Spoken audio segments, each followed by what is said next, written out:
Katharina Linsberger vince lo slalom dei mondiali di Cortina 2021. Penultimo giorno di gare, ultimo giorno per il nostro streaming ed è stato un giorno veramente da ricordare. L'austriaca si impone con non una ma due manche straordinarie davanti alle favorite d'obbligo Petra Vlhova e Michaela Schifrin, rispettivamente argento e bronzo. Oggi abbiamo un programma ridotto, è l'ultimo giorno delle nostre dirette qui da Casa Veneto per Studio Cortina 2021, ma non per questo sarà meno interessante, anzi proprio perché sarà l'ultimo, sarà il più interessante, e partiamo dai nostri ragazzi dell'Entertainment Squad che per l'occasione sono venuti in due, quindi diciamo massicciamente rappresentati. Benvenuti, bentornati entrambi, Andrea Miglio e Lorenzo Pinciroli. Grazie Jacopo. Grazie a tutti. Ho deciso di chiudere col botto con la vostra presenza. Anche noi siamo abbastanza pronti al botti finali, se riusciamo a tener botta. E infatti partirei da qui, proprio perché ti ho visto devastato, ma anche perché ho visto che oggi ti sei esaltato in almeno 20 diverse discese della gara. Come l'hai vissuta oggi? Oggi emozioni vere? Oggi emozioni vere, devo dire che da quando, l'ho detto anche oggi da quando siamo venuti qua a fare il sopralluogo con Andrea, con Zoran, con Max e abbiamo visto la Druscia, il setup eccetera, non vedevamo l'ora di arrivare a questa gara, la curiosità era alta da parte di tutti. Oggettivamente la sensazione stamattina quando siamo arrivati su molto presto conferma quelle che erano le aspettative. Questa secondo me è una location da slalom di primissima classe, ma non per i mondiali, può essere una di quelle gare che potrebbe diventare secondo me iconica. Speriamo che si riesca a ottenere degli altri slalom, perché c'è tutto lo spazio per aggiungere tribune che erano quelle previste originariamente pre-Covid. Le tribune erano già importanti adesso, ma ce ne possono stare altre, si può creare proprio il classico ski stadium. La location fa già il grosso, nel senso che sì, perché la vedi tutta ed è quello che piace quando c'è uno slalom, no? Nel senso che purtroppo le altre per dinamica non sono realizzabili completamente. E quindi abbiamo Zoran intanto, scusa. Allora, abbiamo un collegamento. Che colpo ragazzi, che colpo. Sì, io e Andrea lo sapevamo, però non volevamo. No vabbè ragazzi, ma che carambata. Sì. Ecco, e poi faccio io bip bip bip e vedere la sua felicità, vedere e soprattutto vedere le tribune, vedere, sentire la musica a palla, avere una pista meravigliosa lì davanti con questo sole, con questo epilogo, ci stiamo portando verso l'epilogo di Cortina 2021, è stato davvero emozionante, ma tanto emozionante. Ma allora ne approfitto di questo gancio che mi ha dato il maestro per fingere che tu sia qui per un motivo, Andrea. No, scherzo.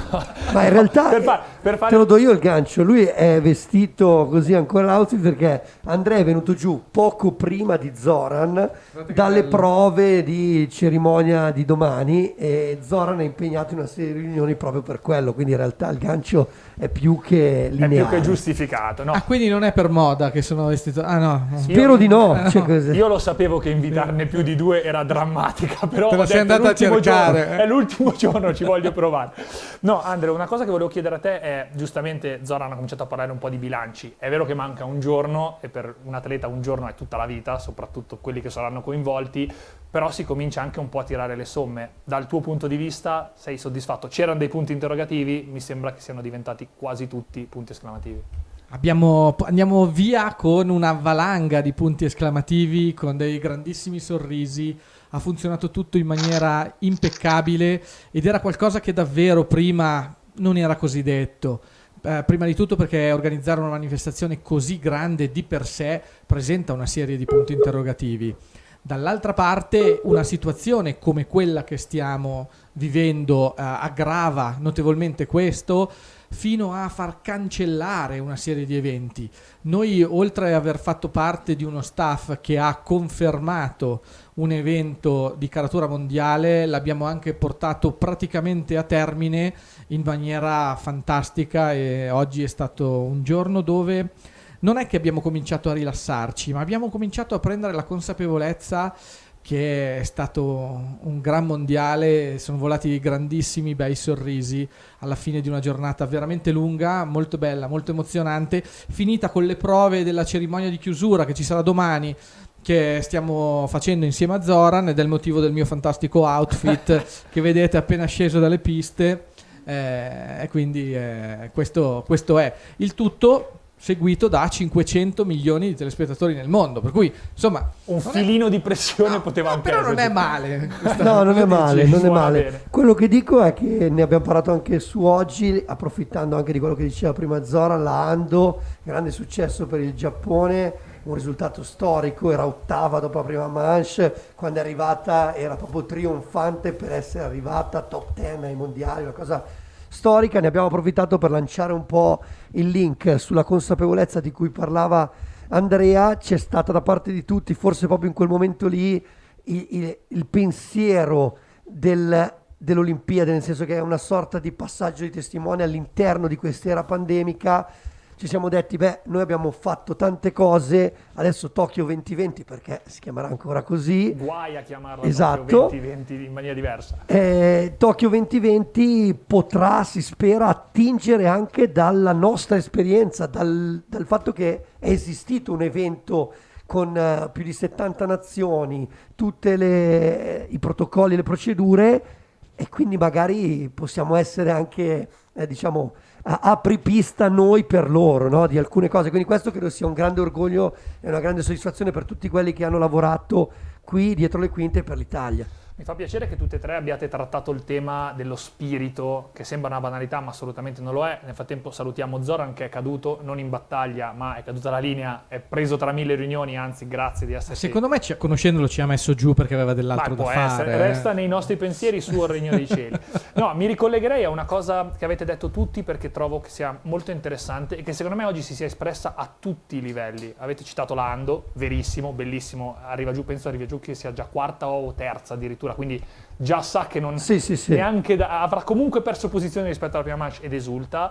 Questo mi ricollega in parte al barone messicano di ieri, ma mi viene in mente, proprio andando top to bottom, anche a Mikaela Shiffrin, che arriva giù e va subito, immediatamente ad abbracciare e festeggiare sia con Vlova, nemica, diciamo, rivale da tanto tempo, che con Alice Berger per un bronzo che condivide con due ragazze che probabilmente avrebbe voluto mettersi alle spalle. Ecco, io ho percepito, non so voi dalla pista, proprio veramente un senso di comunità oggi. Sbaglio? Guarda, 2 episodi secondo me oggi tra tutti quelli che hai ricordato. Prima di cominciare stavamo parlando con Lorenzo e il nostro collega Stefan Steinacker, austriaco doc della nazionale austriaca e soprattutto di Katharina Linsberger. E ci ha detto Pronuncia perfetta, scusami. Linsberger. Bravissimo. Ah, No, sì. perché Salti destra. Dankeschön. se uno è un professionista va fatto notare. Dankeschön. E ci diceva, lei è molto leggera, non sente tanto la pressione, sempre molto rilassata. Le chiedi come va, sei pronta per la gara? Lei dice, ma sì, io sto bene, va tutto bene, che posto magnifico. Lei ha fatto una prima manche che ci siamo guardati e abbiamo detto non è normale, non è normale. Molto rilassata è partita per la seconda, quando invece ormai la pressione ce l'aveva, e come? E ha fatto un'altra manche fantastica, ha tagliato il traguardo, non ha buttato l'occhio al monitor e ha piantato un sorrisone a tutta la tribuna dove stavamo anche noi. Il secondo episodio, quello che diceva anche Lorenzo prima, la giapponese Ando, quando ha tagliato il traguardo ha cominciato a sorridere, Lorenzo l'ha ringraziata nella sua lingua, in giapponese, e lei l'ha guardato dall'alto e ha fatto un segno di ringraziamento. Sono stati 2 momenti davvero belli di oggi. Vorrei aggiungerne Il tuo giapponese è fantastico, posso sì, dirlo. Faccio il possibile. Vorrei aggiungere una cosa sempre di questo filone che magari è passata un po' più inosservata, perché insomma, diciamo che l'occhio va sulle top 15, sulle top 30, dopo le altre, visto che avevamo 116 partenti, Bruscolini, passano numeretti. un po' così, però ci sono delle storie incredibili. Per esempio il Libano ha schierato tutte e 4 le possibili, che è il massimo, e questo per una nazione, diciamo, dove non è che proprio lo sci sia la cosa, lo sport principale. Schiera tutte e 4 e credo la miglior squadra a livello di approccio di tutte. È arrivata la prima, è rimasta ai bordi appena, cioè proprio l'hanno dovuta prendere Andy e Giulia e dire sì, ma non puoi stare dentro il finishing corale, proprio non si può, scusatemi, sta alla porta e appena arriva la seconda corre dentro la braccia e la scena si è ripetuta. Parliamo, non so, pettorale 97, pettorale 106 e la cosa è andata avanti finché è arrivata l'ultima, che scendeva credo per terzultima, sono entrate tutte, si sono abbracciate, hanno chiesto canzoni, sono venute su, ci facevano i cenni, cioè una cosa meravigliosa, vedevi proprio la gioia di essere qui a vivere l'esperienza del mondiale. Posso dirti, Jacopo, che in questo mondiale io ho percepito quello che abbiamo sempre definito lo spirito olimpico. Infatti, Vero. nell'ascoltarvi mi è proprio venuta in mente la parola olimpismo, che si utilizza in generale per definire questo spirito, ed effettivamente io l'ho percepita, ed è una bella risposta anche a chi pensa che lo sport sia soltanto sport, perché non lo è mai, lo abbiamo detto tante volte noi, soprattutto in un momento in cui deve essere uno specchio della società e lo specchio più virtuoso, perché effettivamente le, diciamo, problematiche sono oggettive.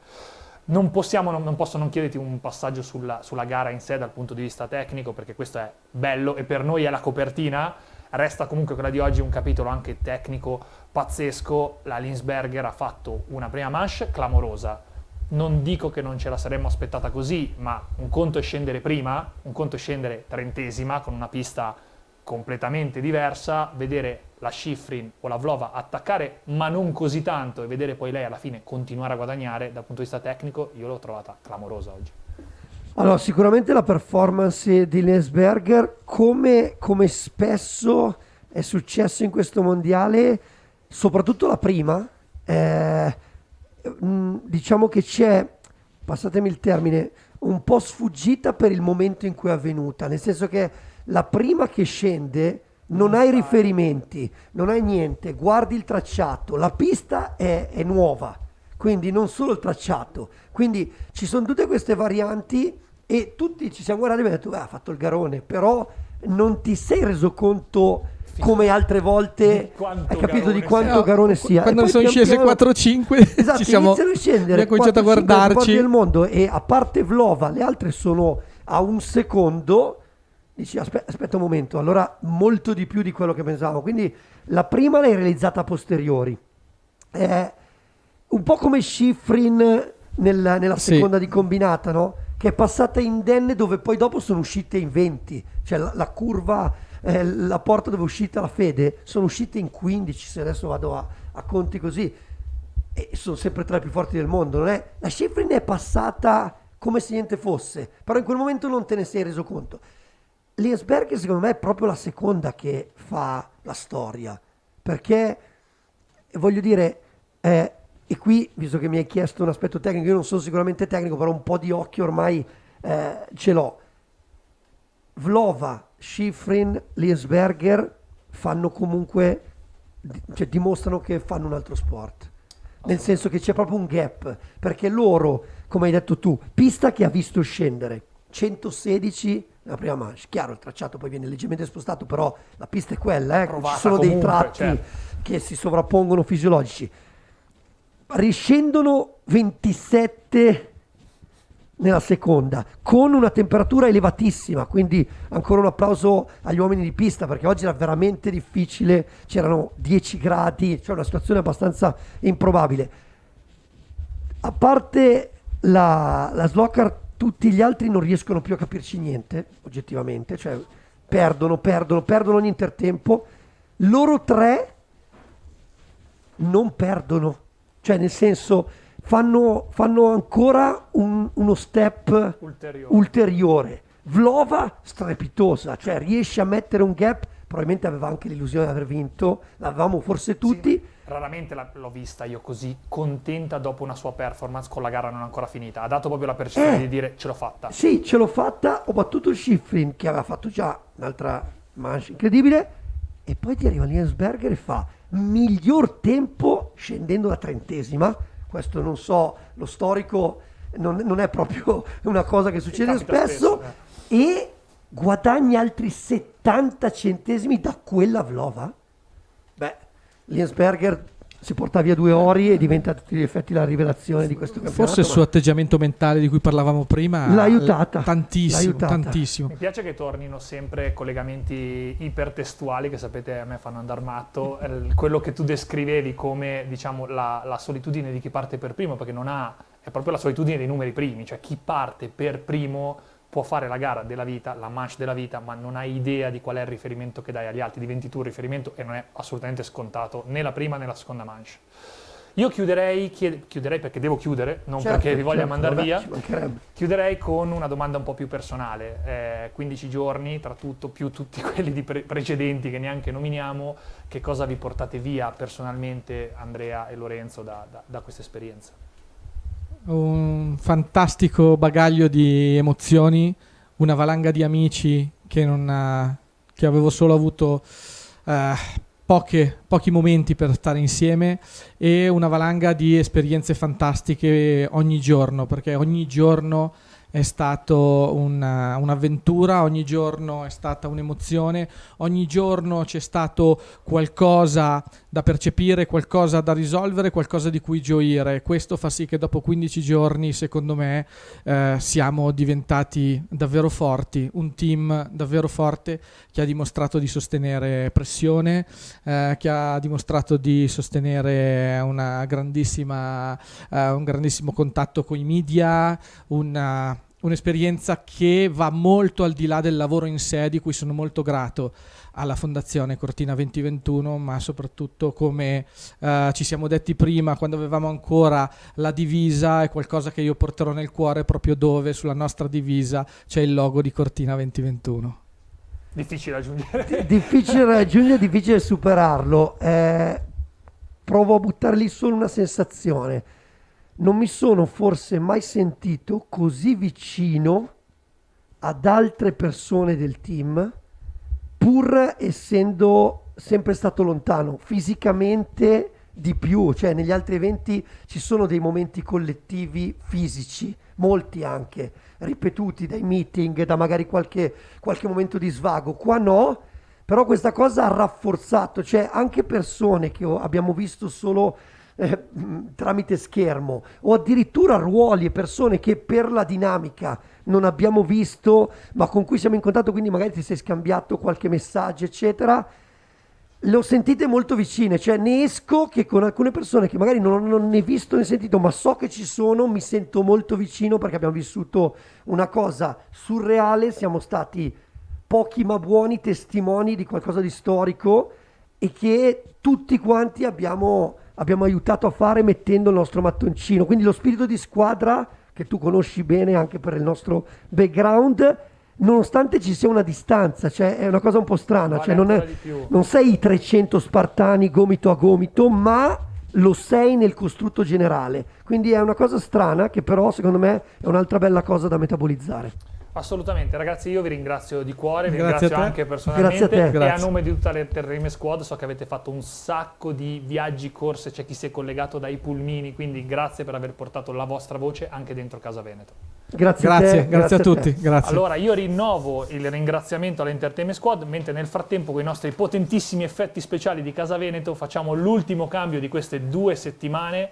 Abbiamo il piacere di concludere questo nostro percorso, questa nostra narrativa che abbiamo vissuto qui tra le mura di Casa Veneto con 2 ospiti, dico sempre ospiti speciali, ma in questo caso sono gli ospiti più speciali, per dare una chiusura anche da un punto di vista parzialmente istituzionale, anche se con uno stile sicuramente narrativo. Diamo il benvenuto agli ultimi ospiti di queste 2 settimane magnifiche, per i quali vi ringrazio, tra l'altro. Sono Alessandro Benetton, presidente di Fondazione Cortina 2021, e Valerio Giacobbi, amministratore delegato. Benvenuti. Ciao, grazie. Finalmente vi Buonasera a ospito dopo 2 settimane in cui siete stati sballottati parecchio, per cui è abbastanza comprensibile che si arrivi alla fine, e penso sia anche l'occasione, insomma, per tirare un po' insieme le righe e le somme di questa esperienza. Alessandro, io comincerei da te. So che i bilanci si fanno sempre alla fine e manca ancora un giorno, e come dicevamo prima, per gli sportivi un giorno è la differenza che c'è tra la vita e la morte.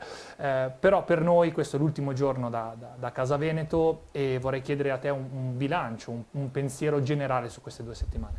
Ti ringrazio, giustamente la riga si tira domani che finisce tutto quanto, però insomma alcune considerazioni le possiamo fare. Insomma, in qualche maniera noi ci eravamo proposti assieme a Valerio di avere una visione che partisse sicuramente dal grande evento sportivo, quindi tra l'altro insomma gestito in una condizione abbastanza complessa. Ho detto scherzando che mancavano le cavallette e i meteoriti, dopodiché le avevamo viste tutte le più o piaghe meno, d'Egitto. le avevamo viste tutte quante, però ci eravamo anche riproposti di essere una sorta di sperimentatori di un modello che potesse andare oltre, un modello che partiva da standard alti di legalità, di sicurezza evidentemente per quello che era successo, che fosse compatibile su più fronti, per cui che la compatibilità economica non fosse a discapito di quella ambientale piuttosto di quella, di quella sociale. Ecco, io penso di poter dire, guardando l'entusiasmo delle persone, la visibilità che ha avuto Cortina, il nostro territorio,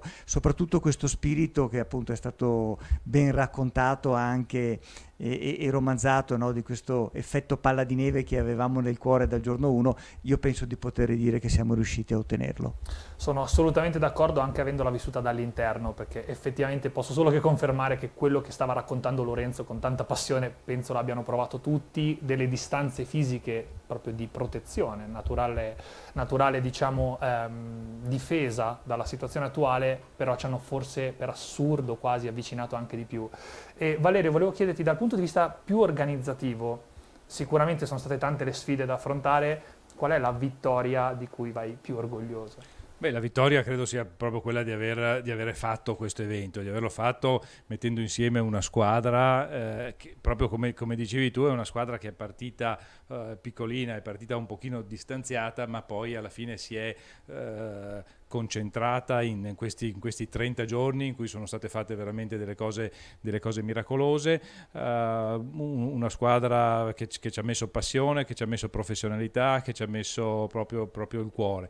Quindi di questo sono molto orgoglioso.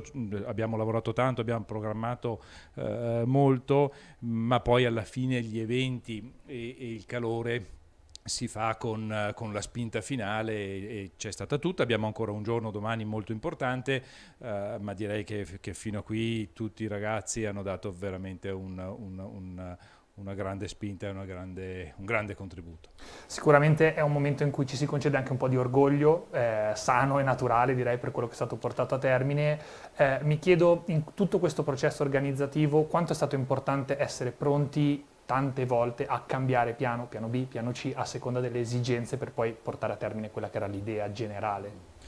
È stato molto importante perché le cose sono cambiate in corsa 100 volte, nel senso che non soltanto il brusco arresto della cancellazione delle finali. Le finali sono comunque un evento importante che era stato programmato nei minimi dettagli, una settimana di gare, quindi un evento importante è bloccato una settimana dall'inizio. E poi una riprogrammazione continua, perché all'inizio spostamento al 22, poi invece lo facciamo nel 21, poi ci sarà il pubblico.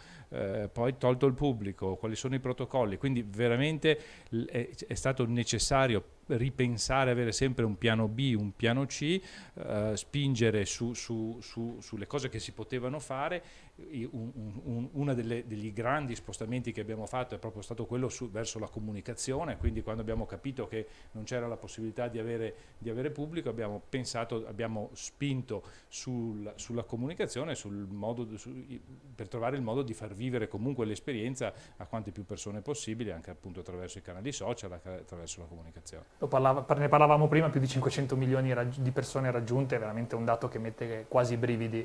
E legandomi a questo, torno a te Alessandro con una domanda un po' più ampia, diciamo una valutazione quasi filosofica, se mi permetti. È un tema del quale ti ho sentito spesso parlare e abbiamo anche avuto modo di confrontarci, penso che sia il luogo giusto per riproporlo un'ultima volta dentro Casa Veneto, ed è il tema del futuro.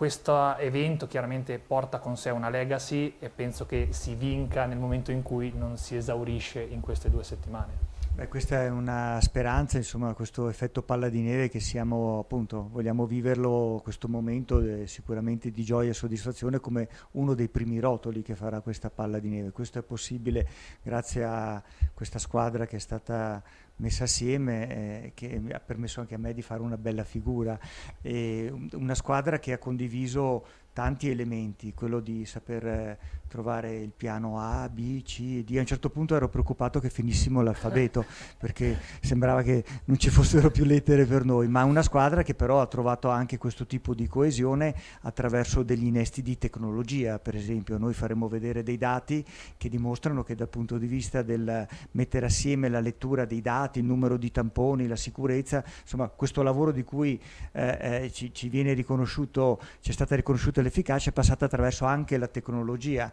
così come è passata attraverso il gioco di squadra, per cui la parte anche più emotiva, sentirsi parte tutti quanti dello stesso obiettivo. Ecco, io voglio immaginarmi che questo sia un modello che tenga nel tempo per i prossimi eventi, grandi o piccoli che siano, per eventi in questa vallata, ma per eventi in qualche luogo di mare nel futuro, in cui insomma questo paradigma in cui si crede che una cosa escluda l'altra, per cui i benefici nel territorio escludono la tenuta dell'ambiente o piuttosto che la tenuta economica del grande evento, insomma abbiamo sovvertito il pronostico da questo punto di vista. L'abbiamo fatta in un ambiente in cui appunto, come diceva Glaviano, no? Quando trovi le risposte ti cambiano le domande, insomma noi sicuramente abbiamo dovuto rispondere a una domanda nuova al giorno. Assolutamente.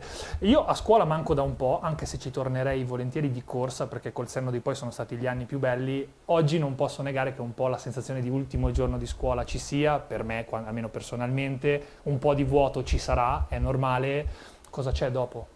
Ma hai assolutamente riassunto in maniera perfetta, forse anche quello che è il mio sentimento, no? È stata un'altalena di emozioni, questo percorso molto, molto importante, molto, molto viva per tanti di noi, e ci si sente esattamente come dici tu, da una parte l'entusiasmo per quello, no? Finito il liceo, sei l'ultimo giorno, sai che ti è andata bene, sei passato, hai il riconoscimento, hai un po' di mal di pancia perché tanti dei tuoi amici magari pensi che non li rivedi, no? Perché, però in fin dei conti diciamo noi abbiamo il vantaggio di sapere che molti di loro si ritroveranno all'università, perché le università sono le Olimpiadi del 20 e 21. Valerio, vorrei concludere invece con una riflessione sulla squadra che ha lavorato. Io parlo personalmente, ho visto un dispiego di forze veramente impressionante e molte, se non la maggior parte, la stragrande maggioranza di queste persone poi non è che arrivano in video, sono quella forza invisibile, diciamo la parte sommersa di un iceberg che però è l'iceberg stesso. Quindi mi chiedo qual è il tuo messaggio per questa squadra per concludere questa Beh, guarda, esperienza. sarebbe sempre bello averli tutti davanti, quelli della squadra. Sono tanti, sono tantissimi, ci sono stati 250 uomini sulle piste che hanno lavorato di notte e non li vediamo perché hanno lavorato di notte, ma abbiamo visto il lavoro fantastico che hanno fatto sulle piste, abbiamo preso i complimenti da tutto il mondo per le fantastiche piste che hanno fatto, e a loro va il nostro grazie sicuramente, perché senza di loro non avremmo potuto. Ma poi ci sono tutti i volontari che sono venuti a darci una mano, oltre 300, 400, 350 volontari, ci sono le forze dell'ordine, la protezione civile, quindi c'è veramente un dispiegamento di forze e è bello vedere non soltanto come queste sono delle braccia e delle gambe che ci aiutano, ma come ci mettono passione, perché mettono la nostra divisa con passione, perché sono contenti di esserci, perché parlano bene di Cortina, perché parlano bene dell'evento. E avevo il guidatore della navetta oggi che era di Como, era la prima volta che veniva a Cortina, è stato qui 15 giorni e ha fatto sicuramente un'esperienza importante per lui, si porta via un bellissimo ricordo, e per noi è stato fondamentale perché senza il lavoro di tutti non si può mettere in piedi un grande evento, quindi è veramente un lavoro di organizzazione, ci vuole una grande organizzazione prima, perché queste persone arrivano in un certo senso all'ultimo momento, hanno bisogno di essere formate, di essere indirizzate, di essere guidate e anche di essere si devono anche divertire, perché dietro all'organizzazione poi c'è anche passione e anche un po' di divertimento, e questo è quello che poi ci si porta a casa. Io vi ringrazio entrambi di essere venuti, penso che sia stata l'occasione perfetta per mettere un bel punto fermo, ecco, anche alle nostre trasmissioni qui da Casa Veneto. Poi nello specifico, Alessandro, avevi tenuto a battesimo questo studio e oggi ci aiuti a chiudere, diciamo, questo cerchio, quindi vi ringrazio anche a titolo personale.